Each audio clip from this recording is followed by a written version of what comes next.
नमस्कार, खबर control news में आपका स्वागत है। आज हम कांग्रेस कमेटी के बुराड़ी से मिनियोटी के आस्टाड मनोज कुमार जी से क्षेत्रीय मुद्दों पर सीधी बात करते हैं। मनोज जी, खबर कंट्रोल न्यूज़ में आपका स्वागत है सर। धन्यवाद। सबसे सबसे पहले मेरा यही क्वेश्चन रहेगा, आपकी बुराड़ी की सबसे महत्वपूर्ण समस्या क्या बनी हुई है सर, बुराड़ी की जो महत्वपूर्ण इस समय समस्या है वो यही है कि यहाँ पर कई चीज़ें ऐसी हैं जो मतलब एक बार काम हो जाता है तो वो फिर पेंडिंग पड़ा रहता है। जैसे अभी आप बुराड़ी में आए होंगे और आपने देखा होगा कि रास्ते का क्या हाल है, ठीक है। और कई बार जब हम सरकार के पास जाते हैं तो सरकार बोलती है कि भाई वहाँ से फंड रुका है, वहाँ से फंड रुका है, लेकिन जिम्मेदारी लेने वाला कोई नहीं है, ठीक है। इन मुद्दों को लेकर जो है समस्याएं हैं और पिछले दिनों काफ़ी कुछ सरकार में अच्छा भी हुआ है, तो ये नहीं कह रहा हूँ, लेकिन आने वाले समय में और भी कुछ बेहतर करने की हमें ज़रूरत है ताकि कुछ चीज़ें हैं जो माइनॉरिटी तक नहीं पहुँच पाती, उनको माइनॉरिटी तक पहुँचाना है।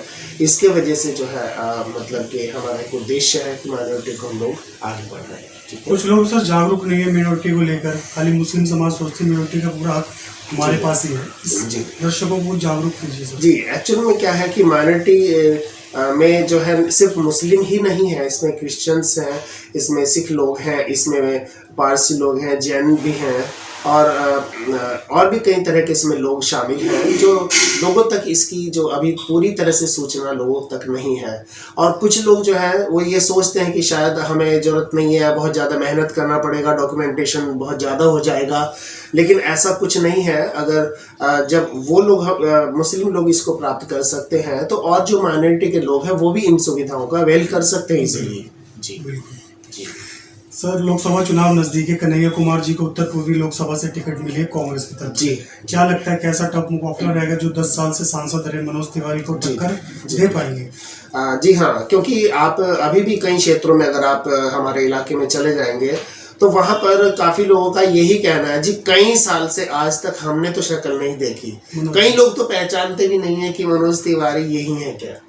मतलब उनको ये तो मालूम है कि हाँ ये हम विधायक हैं, पर उन्होंने कभी भी अपने एरिया में या उनके क्षेत्रीय स्थानों में कभी भी उन्होंने जो है विजिटिंग नहीं किया और विजिट करके जो है लोगों की समस्याएं नहीं जानी और पूछताछ नहीं की। अभी हाल ही में क्या हुआ कि लास्ट टाइम हमारे यहाँ पर संगम विहार एक एरिया पड़ता है, तो वहाँ पर कुछ कॉलोनी को टूटने का एक नोटिस आया था और चूंकि इलेक्शन बहुत नज़दीक था तो उन्होंने इस बात का शायद फ़ायदा उठाया हो ये सोच करके कि भाई इससे थोड़ा सा बीजेपी को फ़ायदा हो जाएगा, तो उसका उन्होंने स्टे लाकर उन लोगों को दे दिया उनकी, जो कि 2-3 महीने का था, शायद ये सोच कर कि पब्लिक खुश हो जाएगी और बोल देगी जी हाँ ये हमारे जो नेताजी इन्होंने बहुत अच्छा काम किया है। जी, तो देखा जाए सर, 10 साल की बात की जाए मनोज तिवारी की, तो 10 साल में मुझे तो खास मेरा अनुभव कहता कोई विकास कार्य मुझे देखने को नहीं मिला। पूरी 10 की 10 विधानसभा की बात की जाए तो जी एक सेलिब्रिटी को टिकट देके कहीं ना कहीं जनता को परेशानी होती है सर। जी, एक्चुअल में सेलिब्रिटी को टिकट इसलिए दिया जाता है क्योंकि उसके पीछे पब्लिक बहुत होती है, लेकिन एक सेलिब्रिटी के पीछे जो पब्लिक होती है उसका जो मोटो होता है, उसकी जो थिंकिंग होती है वो इसकी कला पर होती है, ना कि वो उसके इस राजनीतिक जीवन के ऊपर होती है। जी, क्योंकि जो सेलिब्रिटी को लोग जो है जिस दृष्टिकोण से देखते हैं वो सिर्फ उसको एक एक्टर के दृष्टिकोण से देखते हैं और एक तरह से कह सकते हैं हाँ वो उनका हीरो हो सकता है, लेकिन क्षेत्रीय चीजों को पूरी करने वाला, क्षेत्रीय मुद्दों पर आवाज उठाने वाला, इस तरह का कोई भी जो गुण है जी वो सब में नहीं हो सकता है। जी, समस्या की बात की जाए लोकसभा की तो अनेकों समस्या है सर। जी, क्या कन्हैया कुमार जी अगर जीतते तो क्या क्या विकास कार्य हो सकता है आपकी उत्तर पूर्वी लोकसभा के अंदर, खास तौर पर बुराड़ी की बात की जाए तो? जी, बुराड़ी की बात की जाए तो अगर कन्हैया कुमार जी जीतते हैं तो बहुत सारी चीजें हैं जो विकास हो सकती हैं। आपको जैसे पता होगा काफी जो गरीब लोग हैं उनका जो राशन कार्ड है कई सालों से पेंडिंग पड़ा हुआ है, और अभी मैं पिछले दिनों बात किया था तो पता चला 2018 वालों की लिस्ट थोड़ी थोड़ी ये लोग रिलीज कर देते हैं, थोड़ा कि जैसे टॉफी देने के लिए ताकि हाँ भाई काम चल रहा है, लेकिन काफ़ी जो राशन कार्ड है वो पेंडिंग है और लोगों को बस ये कहा जा रहा है जी आप इसकी चिंता ना करो, आप सिर्फ 5 किलो अनाज ले लो और 5 किलो अनाज से काम चल जाएगा। आप मेरी बात समझते हैं कि एक जो मजदूर आदमी, जो मेहनत करने वाला आदमी है, वो 5 किलो अनाज या 5 किलो जो राशन है वो कितना समय खा सकता है। और आपको मालूम है एक जो गरीब आदमी होता है वो पूरी तरह से टोटली वो रोटी पर ही निर्भर रहता है। वो फल नहीं खा सकता, रोटी वो चावल ही है। रोटी चावल खा सकता है, दालें खा सकता है। और आप समझ सकते हो कि एक जो गरीब मजदूर आदमी होता है उसको भूख भी ज्यादा लगती है आपसे और हमसे ज्यादा। हम तो सेब खा लिया थोड़ा, और कोई चीज हम खा सकते हैं, फल खा सकते हैं, लेकिन वो लोग तो बेचारे टोटल उनके बच्चे सब इस पे डिपेंड है। तो सर 5 किलो जो राशन देती है सरकार, इससे कहाँ से उनका लालन पालन होगा सर? जी वो तो उनका मेरे ख्याल से 5 या 6 दिन में ही शायद खत्म हो जाएगा, उससे उनका लालन पालन नहीं हो सकता। उनके लिए जरूरी है एक नई योजना लाने की।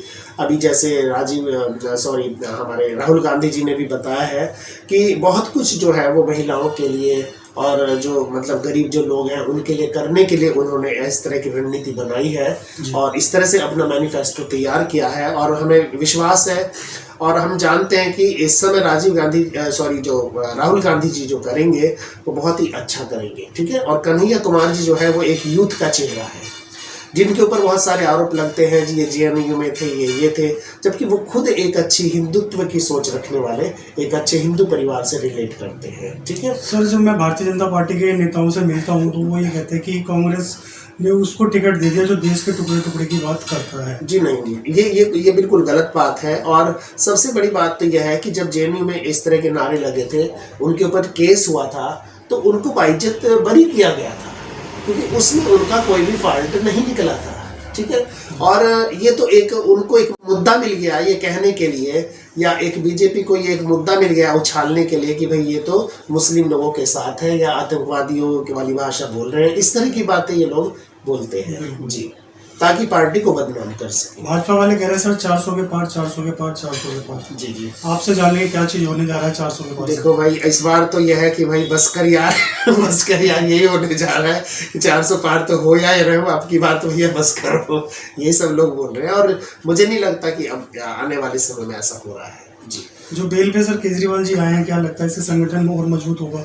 जी हाँ, इससे थोड़ा सा संगठन में थोड़ा सा क्या बल्कि काफ़ी लोग जो हैं ये लोग सोचते थे कि केजरीवाल जी को जेल भेजने के बाद जो है शायद ये पार्टी हतोत्साहित हो जाएगी और ये पार्टी टूट जाएगी या इसका जो मनोबल है वो टूट जाएगा। लेकिन आप भी अभी भी पब्लिक के पास जाएंगे तो पब्लिक आज भी जो है बहुत दुगनी उससे जो है उनके फेवर में है जी, उनके फेवर में है। और मतलब जेल भेजने से या किसी को परेशान करने से आज पब्लिक में हर व्यक्ति पढ़ा लिखा है, हर एक व्यक्ति एजुकेटेड है, वो जानता है क्या सही हो रहा है क्या गलत हो रहा है, क्या उसको दिखाया जा रहा है और रियलिटी क्या है।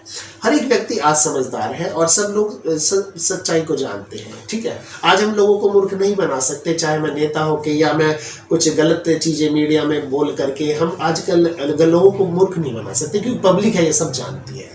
लेकिन पीएम मोदी कभी बेरोजगारी और महंगाई को लेकर कभी वो भाषण नहीं देते सर? जी, वो भाषण इसलिए नहीं देते क्योंकि उसमें बहुत सारी चीजें हैं, फिर पब्लिक उनसे सवाल करेगी।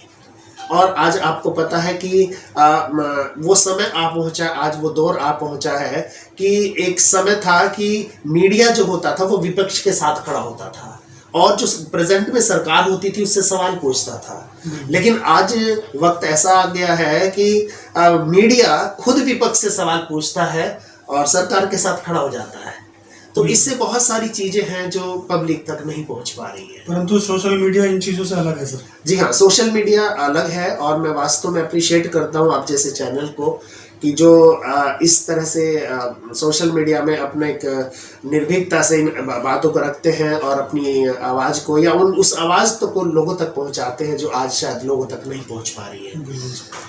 दर्शकों को अंत में संदेश दीजिए सर। जी, मैं तो ये संदेश दूंगा कि आज आप जो भी कुछ मीडिया देखते हो या चैनल देखते हो, आप ये सोच करके देखो कि वो मीडिया या वो चैनल जो है आपकी सोच को एक दिशा में लेके जा रहा है। इसलिए हमेशा आप सही चैनल का चुनाव करो और सही चैनल से आप जुड़ो, सही चैनल को आप एक्सेप्ट करो और जो सच है उसको आप जानने का आपको अधिकार है, आपको सवाल पूछने का अधिकार है। पर सवाल किससे पूछने का अधिकार है? जो इस समय पावर में है, बिल्कुल उनसे नहीं हम सवाल पूछ सकते जो इस समय विपक्ष में है। बहुत बहुत धन्यवाद सर आपका, आपने समय निकाल के हमसे बात की, शुक्रिया, धन्यवाद आपका सर। ठीक है, आपको भी बहुत बहुत धन्यवाद।